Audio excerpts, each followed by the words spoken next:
Hi, and in today's tutorial I'm going to show you how to apply a gradient to your text in Photoshop. So the first thing we need to do is pop some text in. So we're going to make a new layer, go down to this icon here at the bottom and add a new layer. Then we go over to the text icon here and then just click in my document and then just type the word I want. And then just go up to this check icon here and click. So now what I need to do is make a layer mask.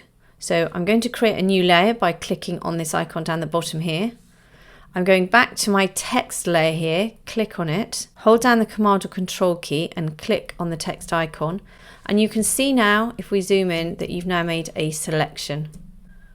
Let's go back up to the layer above, layer 1, and then go down and click the layer mask icon at the bottom. And as you can see over here, we now have a layer mask of our text. So now all we need to do is go back to the clear layer here, go over to our gradient icon here, go to the top. Now you can click on the drop down and select from any of the gradients here or any gradients you've imported. Or if you click here on the slider, you can make your own gradient.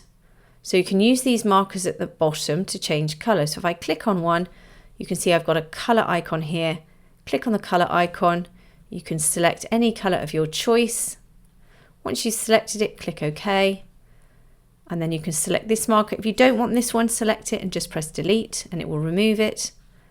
And then you can go back and select an alternative colour. Don't forget you can use this slider over here on the right. And then just simply click OK. Once you're happy with your gradient, click OK. Make sure you're on the layer here. And then all you need to do is click and drag across your text. And that's how you can apply a gradient to your text.